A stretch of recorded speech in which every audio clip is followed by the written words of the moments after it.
Então, pessoal, a gente acabou de ver os operadores, né? Como eu tinha dito.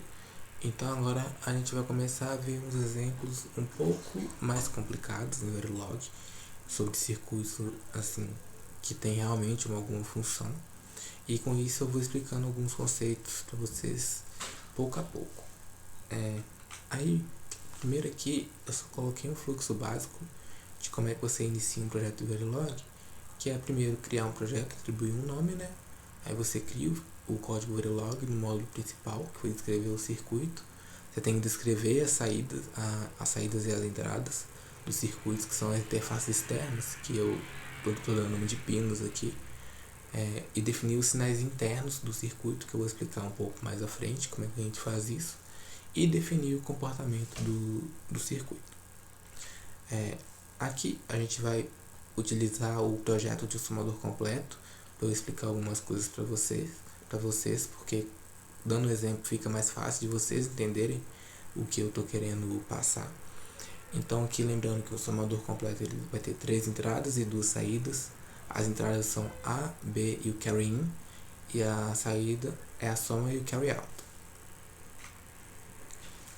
Aí falando um pouco mais sobre a estrutura do módulo Verilog, destacar aqui que ele é case sensitive, então maiúsculas e minúsculas importam, e todas as palavras-chave são escritas em letras minúsculas. E também, se a gente quiser fazer comentário no Verilog, a gente pode fazer tanto comentário de uma linha, utilizando 2 barras, ou fazer comentário de múltiplas linhas, com barra asterisco, asterisco barra, o que é igual a C, né?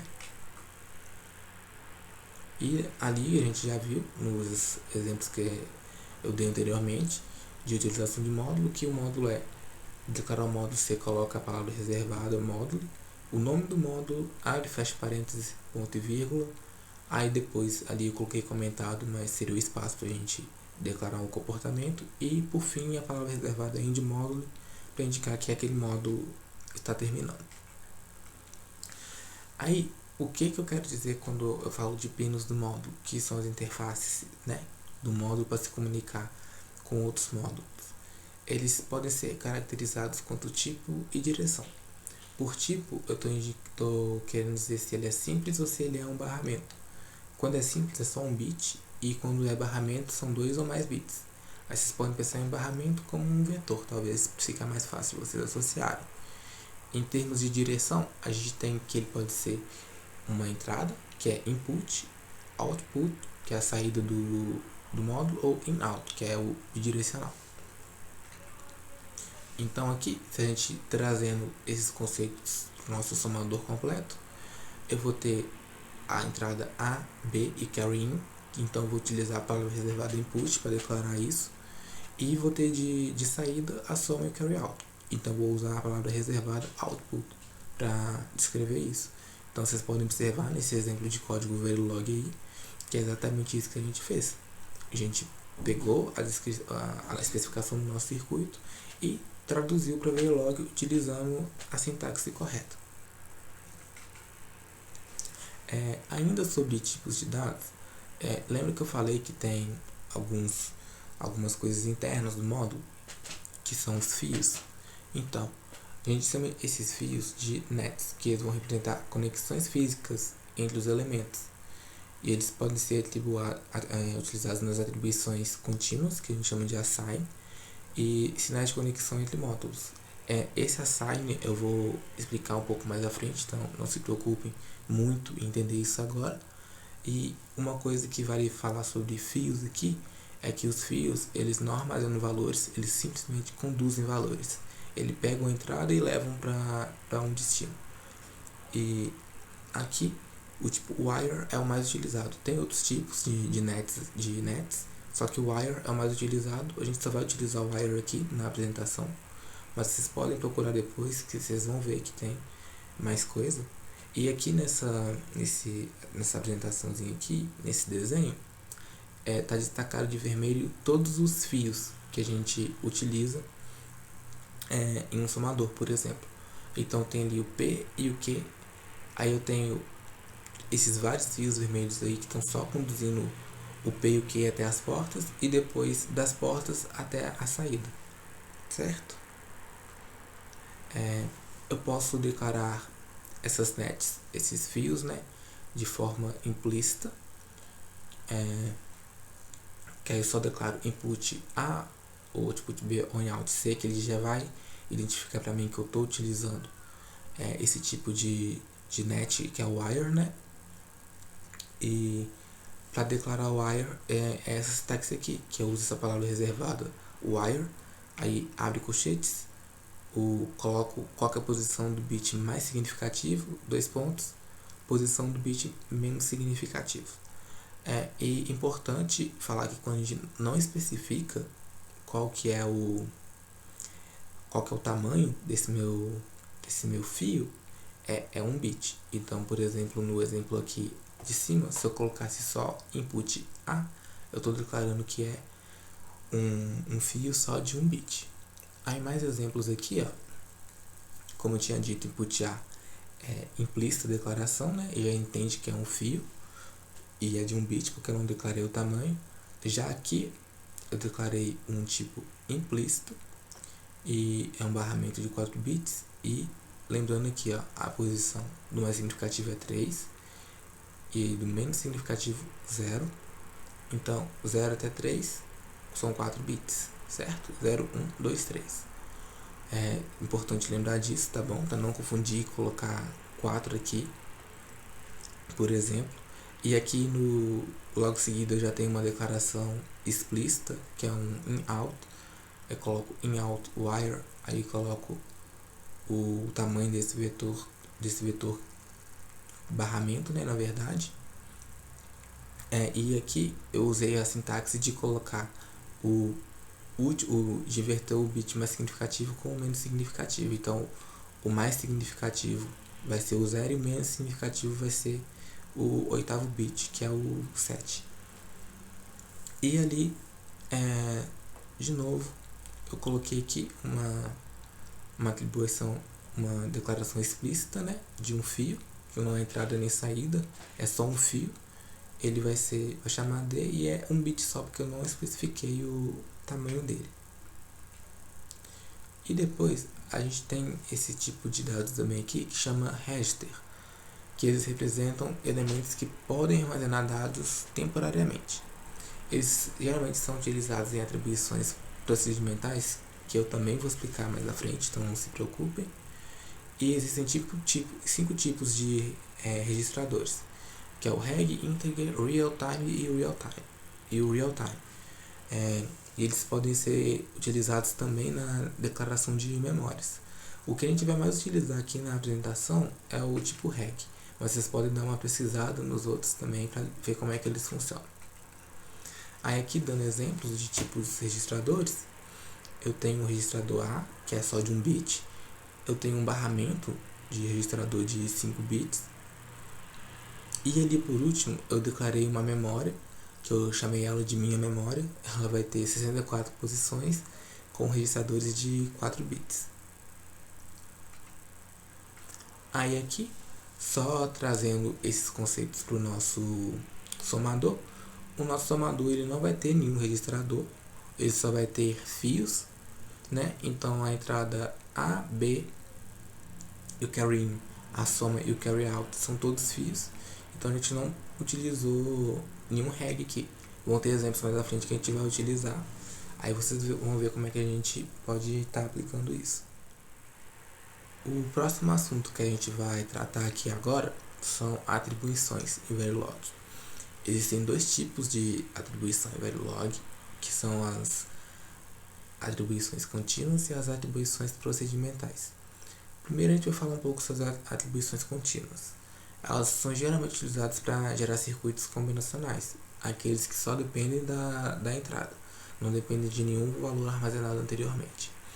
Então, para declarar esse tipo de atribuição, a gente vai utilizar a palavra-chave assign, e a saída muda sempre que a alteração em qualquer uma das entradas. É importante falar que aqui, ó, do lado esquerdo da atribuição, tem que ser do tipo net, o wire que a gente está utilizando mais aqui, e o lado direito não tem restrição e pode ser tanto net quanto um registrador. Aqui eu vou mostrar para vocês agora o exemplo de atribuições contínuas no somador completo que a gente estava projetando, eu vou trocar lá para o Google Colabs novamente, para mostrar para vocês. Aqui de novo, eu deixei o exemplo já, o exemplo 3 aqui do nosso somador completo. Aí aqui, a primeira linha, vocês podem ver que está diferente dos outros exemplos, que era só Verilog aqui, ó. Antes era só Verilog. Aí aqui essa primeira linha é print Verilog. Eu vou explicar um pouco mais pro final o que quer significar isso aqui. Mas vamos focar aqui no nosso exemplo, somador completo. Vejam que é todo aquele projeto que a gente fez do somador completo, certo? Declarando as entradas, as saídas e qual que é o tipo de cada uma delas aqui. Eu declarei explicitamente para ficar claro para vocês. E aqui, ó, nessa linha, eu coloquei um assign e eu declarei que o carry out e o soma vai receber essa operação aqui. Pode parecer um pouco esquisito aqui para vocês essa sintaxe, mas o que eu estou basicamente dizendo aqui eu quero que ele soma o A com o B com o carry in, coloque o resultado no soma e o que for de sobra, o que sobrar, o que não couber aqui nesse resultado, vai para o carry out. Entenderam? Seria interessante aqui pra gente se a gente conseguisse simular, né, o que está acontecendo nesse somador, para ver se a gente projetou o somador de maneira correta. Porque vocês podem ver que a gente já projetou tudo aqui em Verilog, esse código é válido em Verilog, só que e agora? O que eu faço? Eu quero saber se funciona. Eu quero colocar estímulos aqui nas minhas entradas e ver o resultado, para entender o que está acontecendo.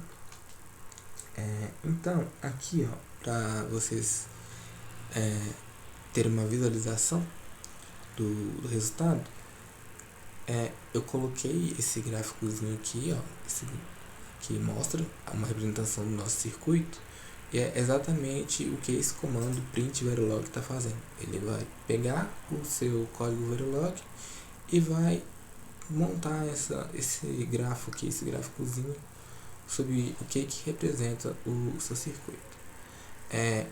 Aí agora aqui eu vou copiar esse código todo em Verilog, porque eu quero mostrar para vocês no Digital.js como é que a gente pode utilizar o Digital.js. Lembra que eu falei do Digital.js lá atrás, que seria um simulador que a gente ia utilizar? Eu vou trocar aqui do Digital.js para mostrar para vocês o que está acontecendo. Essa aqui é a tela inicial dele.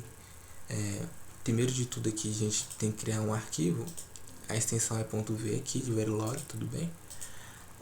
Eu vou colocar aqui, ó, somador, o nome do nosso arquivo. Eu poderia carregar também alguns exemplos que ele já tem aqui, ó, prontos. Vocês podem fazer esse teste aí depois. Ele tem até um full header aqui, ó, inclusive. Mas eu quero criar um arquivo novo para poder simular aqui com vocês. Aí tá vendo aqui, ele cria um arquivo vazio pra gente. Essa aqui é o nosso editor, onde a gente pode colar nosso código Verilog. Eu vou apagar isso porque eu não quero o que estava ali antes, eu quero o nosso código. Tá vendo? Aí aqui, se eu clicar em sintetizar e simular, tá vendo que ele criou esse circuito aqui para a gente, ó, essa representação do nosso circuito. Então aqui, ó, eu posso arrastar entradas para ficar no lugar que eu quero. Tá vendo? Eu posso arrastar as arestas desse gráfico aqui.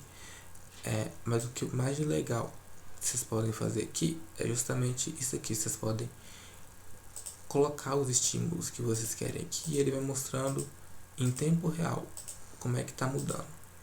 Tá vendo? Uma coisa também que vocês podem fazer aqui é ver as formas de onda de cada sinal. Aí eu cliquei aqui, por exemplo, para ver a forma de onda do carry in, que se passarem aqui o mouse em cima da aresta, vai aparecer essa lupazinha Vocês clicam nela que ele coloca lá pra vocês, naquela área lá embaixo. Eu vou clicar aqui no A pra mostrar pra vocês. Aí viram que agora começa a aparecer o A. Ele mostra o nome aqui, ó, e a forma de onda aqui. E eu vou colocar o B também, só pra gente ver lá embaixo. Tá vendo que ele mostra bem rápido aqui, ó? Ele vai mostrar aqui, tá vendo que a forma de onda tá mudando enquanto eu clico aqui. Só que mostra bem rápido, né? Pra, tipo, resolver esse problema de mostrar rápido, você não conseguir entender o que tá acontecendo, você pode vir aqui, ó, e clicar em diminuir a escala, que aí mostra mais devagar, tá vendo? Aí você consegue enxergar mais facilmente o que está acontecendo aqui. Entenderam? Então esse aqui é o Digital.js. A gente vai utilizar ele ainda em alguns outros exemplos, mas era basicamente isso que eu queria mostrar nele para vocês por hora. Então, gente, a gente acabou de ver o exemplo de um somador completo, que foi um exemplo utilizando somente lógica combinacional, mas em algumas vezes a gente quer projetar circuitos que a próxima saída depende do estado anterior, do circuito, certo? É para isso que a gente precisa de atribuições procedimentais. E esse tipo de atribuição ela pode ser feita dentro de dois blocos, que é o bloco initial ou o bloco always. O bloco initial e o bloco always eles não podem ser alinhados e eles representam processos diferentes, mas os dois começam no mesmo tempo. Então, o que quer dizer isso de começar ao mesmo tempo? Se eu estou simulando meu circuito, todos os blocos initial e bloco always, eles vão ser iniciados no mesmo instante. E uma coisa que vale observar aqui é que todos os blocos always são executados em paralelo. Eu vou dar mais detalhes sobre isso um pouco mais à frente. Então, falando mais sobre bloco initial aqui, como eu tinha dito, eles são iniciados no tempo zero e eles só são executados uma vez. Então, quando você inicia sua simulação, todos os blocos initial vão ser executados e depois disso eles não vão ser executados mais. Então, tipo, eles são utilizados geralmente para inicializar declarações, justamente para fins de simulação. E as declarações que são dentro de um bloco initial são executadas sequencialmente. Agora falando sobre os blocos always, as declarações dentro de um bloco always também são executadas sequencialmente. Eles iniciam no tempo zero e uma coisa que é diferente aqui do initial é que o bloco always ele fica ali em um loop. Então, por exemplo, se eu tenho 5 instruções dentro de um bloco always, elas vão ser executadas sequencialmente de 1 até 5. Aí quando chega na 5 eu volto para a primeira instrução, executo novamente e faço isso eternamente até a minha simulação acabar. Então eles modelam processos que são continuamente repetidos. E é por isso que só é possível modelar circuitos sequenciais utilizando o Verilog quando a gente faz esse uso dos blocos always. E uma coisa que vale aqui observar bastante é que todos os blocos always são executados em paralelo.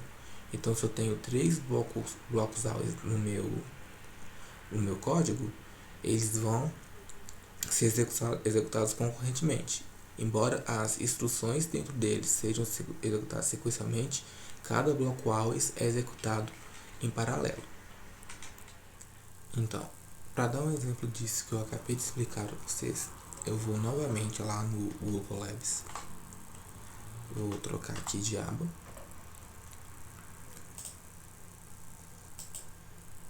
Então aqui a gente pode ver que tem o exemplo de um contador. Eu usei novamente o comando print verilog para a gente conseguir ver mais ou menos qual que é o grafo desse circuito aqui, né? Aí aqui eu não vou simular aqui mais no Google Colabs.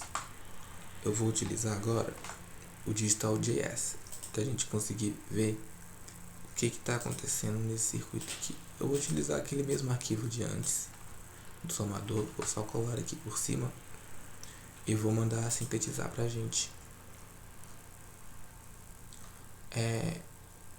Aí vocês podem ver aqui, ó, que tem o clock que ele fica continuamente aqui atuando, porque a gente especificou aqui que ele vai ter um clock. E uma coisa do Digital.js legal aqui, se eu colocar CLK ou clock, ele entende que eu estou referindo ao clock.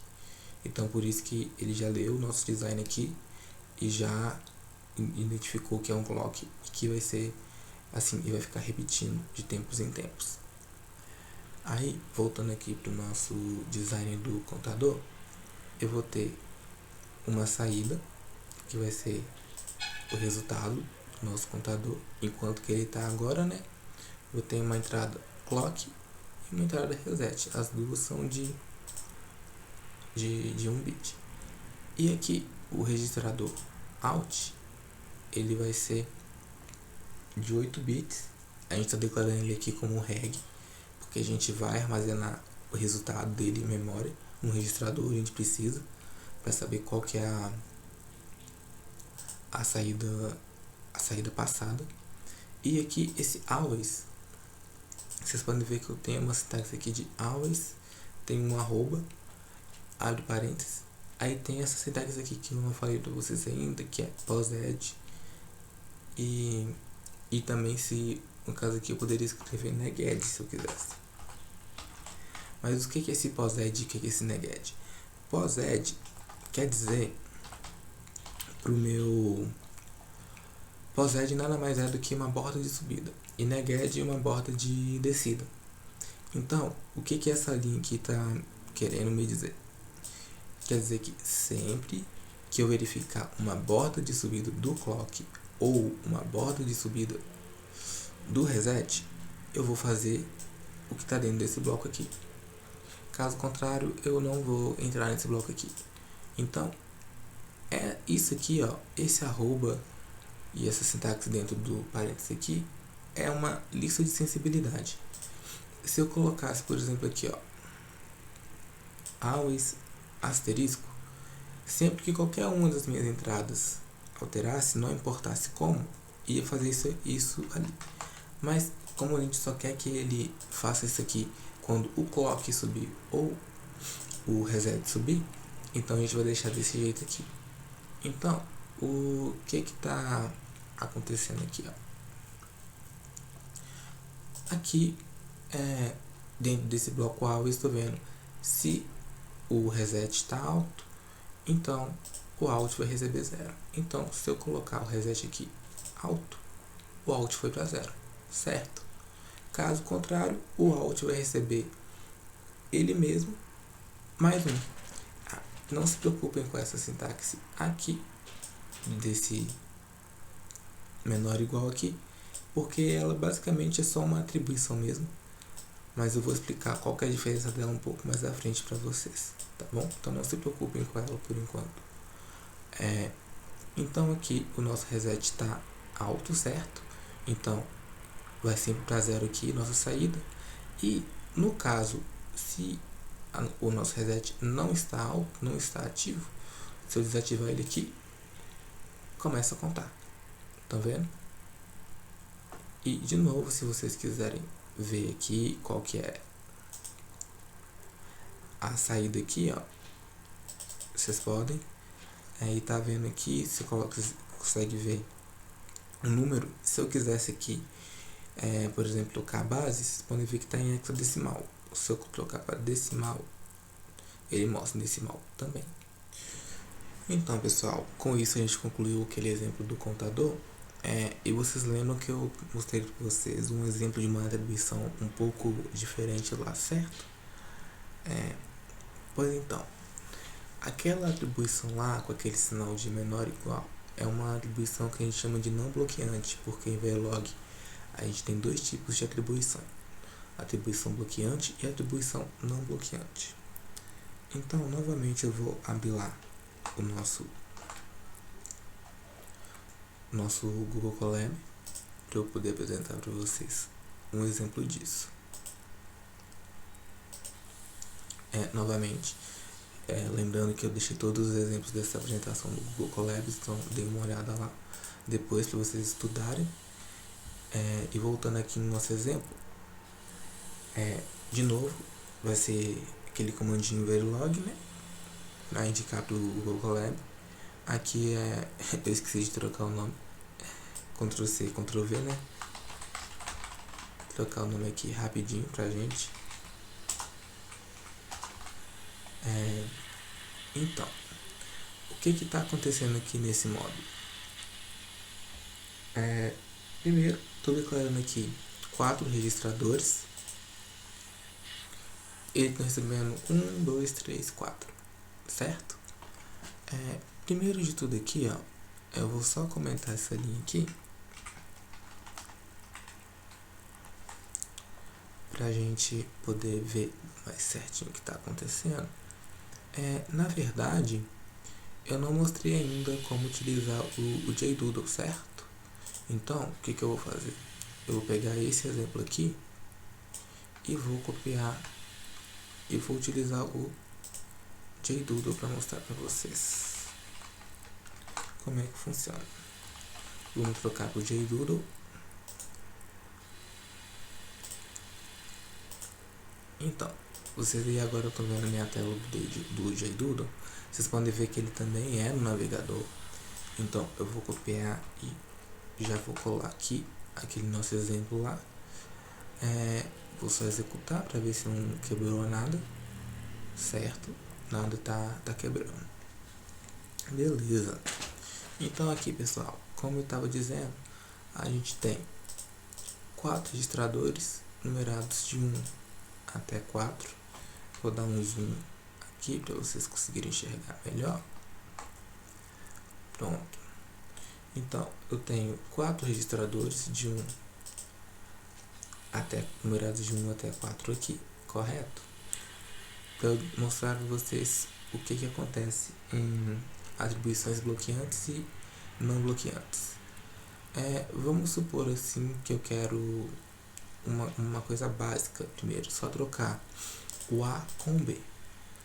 Ok. Uma coisa que vale notar, esse monitor aqui eu não tinha mostrado para vocês antes, mas ele é um comando em Verilog que a gente pode utilizar, que ele vai monitorar sempre que tiver alteração em alguma variável. Então ele fica monitorando se teve alteração em alguma variável e caso houver, ele vai e imprime tudo de novo. Executa esse comando aqui com os parâmetros que eu estou passando para ele. Ok? Aqui no caso, vamos voltar aqui para o nosso exemplo de atribuição bloqueante. Vamos supor que eu queira trocar o A com o B, certo? Isso aqui não vai funcionar, certo, gente? Porque um exemplo básico de programação o A, no A eu coloco B e no B eu coloco A, então o B não vai receber o valor correto. A gente teria que ter uma terceira variável aqui para armazenar temporariamente o valor aqui, certo? Então, se eu executar esse código aqui, só para a gente ver o resultado, o A está com 2 e o B está com 2, certo?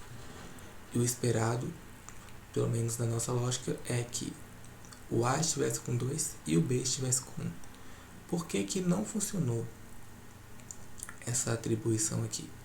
Porque o A, eu estou usando esse comando aqui de igual, que quer dizer que é uma atribuição bloqueante. Então quer dizer que eu vou executar essa linha, essa atribuição, e depois eu vou executar essa atribuição. Em Verilog, a gente consegue fazer um tipo diferente de atribuição, que é a não bloqueante. Então, aqui, ó, deixei comentado para vocês. Se eu vier aqui e colocar esse sinal de menor ou igual, eu estou querendo dizer que essa linha vai executar ao mesmo tempo que essa linha. E se eu tivesse uma terceira linha com esse sinal de menor ou igual, essa terceira linha também executaria no mesmo instante. Então, se a gente vier aqui executar novamente, agora sim, o A está com 2 e o B está com 1. E por que isso é possível? Porque elas executaram em paralelo. Porque a gente viu que se fosse sequencialmente não dava certo. E agora, só para mostrar mais claramente o que está acontecendo aqui, ó, vamos mais um exemplo de atribuição bloqueante. Aqui, nessas duas linhas aqui, o que eu estou dizendo? Que o A vai receber o C. Só que você está vendo aqui que tem esse comandinho com esse sustenido 5. Esse sustenido 5 é para indicar para o simulador que eu quero que ele faça essa atribuição depois de 5 unidades de tempo. E aqui embaixo ele vai fazer essa atribuição depois de 10 unidades de tempo. Então, vamos ver o que vai acontecer. Aqui, se a gente executar esse código, tá vendo? Lá no tempo 15, o A foi igual a 3 e depois o B foi igual a 4, certo? Então, se a gente comentar isso aqui e executar agora o código não bloqueante, a mesma coisa, o tempo 5 A igual a C e no tempo 10 B igual a D, só que agora de forma não bloqueante. Vamos executar novamente para ver o que está acontecendo. Aí sim, tá vendo que lá no tempo 10 o A já é igual a 3 e no B igual a 4. Se vocês lembrarem de antes, a gente demorou 15 instantes de tempo para fazer essa atribuição aqui, porque esperou 5 instantes para atribuir o A com C, depois que esperou esses 5 instantes aqui, esperou mais 10 instantes para atribuir o D ao B. E aqui não, eu esperei 5 instantes, esperei 10 instantes, só que tipo, eles começaram a contar a partir do instante 0. Eu não esperei essa executar para depois executar essa. Assim que eu comecei a executar essa também começou a executar. E é por isso que foi no instante 10 que os dois estavam com o valor correto. Agora vamos voltar à nossa apresentação.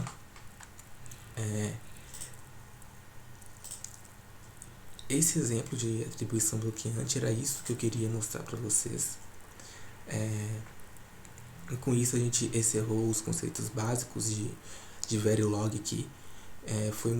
Acho que foi bastante coisa para vocês, né? Então vocês vão pegando com o tempo, com a prática mesmo.